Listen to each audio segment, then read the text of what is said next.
today we will do the trick of aldol condensation reaction।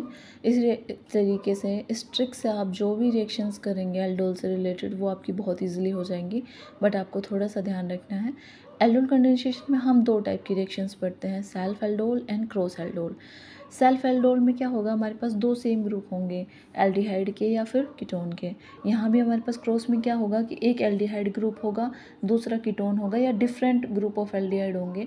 मान लीजिए आपके पास में क्या होगा, एक एल्डिहाइड ये है CH3CHO, तो सेकंड आपके पास में क्या आ जाएगा CH3CH2 देन CHO। फिर आपके पास में एक एल्डिहाइड ग्रुप, एक कीटोन ग्रुप, या दो डिफरेंट ग्रुप ऑफ एल्डिहाइड हो तो वो क्रॉस एल्डोल में जाएगा। सेल्फ में क्या होंगे, दो सेम ग्रुप होने चाहिए, दोनों एल्डिहाइड या कीटोन के। तो हमने जैसे मान लीजिए यहाँ पे लिया CH3CHO देन अदर भी सेम लिया। अब इम्पोर्टेंट कैसे है कि हम कैसे पहचानेंगे कि एल्डोल कंडेंसेशन रिएक्शन ही है, तो उसमें अल्फ़ा हाइड्रोजन होना चाहिए। मैं आपको रिएक्शन के दौरान बताऊंगी कि अल्फ़ा हाइड्रोजन का आप कैसे पहचानेंगे, और डाइल्यूट NaOH की प्रेजेंस में ये रिएक्शन होगी। Then come to the self aldol. तो हमने सबसे पहले जो ग्रुप लिया CH3CHO। द CH3CHO जो ग्रुप है हमारे पास में, हमने दोनों सेम ग्रुप लिए। सेल्फ एल्डोल में हम बात कर रहे हैं यहाँ पे CH3CHO देन अदर भी CH3CHO। तो आप अल्फ़ा हाइड्रोजन वो होती हैं, जैसे आपका फंक्शनल ग्रुप ये है, उससे नेक्स्ट कार्बन अल्फ़ा कार्बन, और इस पे जो हाइड्रोजन्स होते हैं ये अल्फ़ा हाइड्रोजन कहलाते हैं। तो आपको सबसे पहले यही चेक करना है कि डाइल्यूट NaOH लिखा हुआ है तो एल्डोल कंडेंसेशन है, साथ में अल्फ़ा हाइड्रोजन भी होने चाहिए।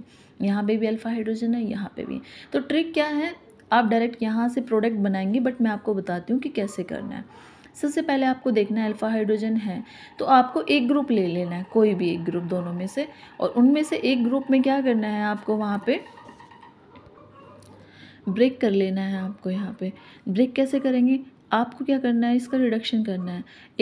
इस बॉन्ड को तोड़ के, इस बॉन्ड को तोड़ेंगे, एक ऑक्सीजन के पास हाइड्रोजन देंगे, और एक बॉन्ड कार्बन का भी टूटा तो एक हाइड्रोजन इधर लगा देंगे, ऐसे इस तरीके से। देन अदर आप सेम एज इट इज़ रखना है। फिर आपको क्या करना है, जिसको आपने ब्रेक किया है उस कार्बन को दूसरे के अल्फ़ा कार्बन से अटैच कराना है।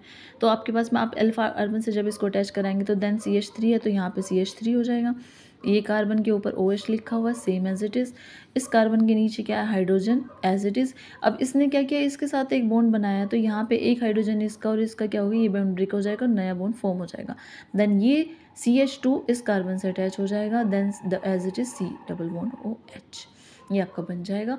आप कोई भी रिएक्शन ले लीजिए, चाहे आप कीटोन की लीजिए, इसी तरीके से आपको एक ग्रुप लेना है, उसको ब्रेक करना है और दूसरे के अल्फ़ा कार्बन से अटैच कराना है डायरेक्ट। That's it.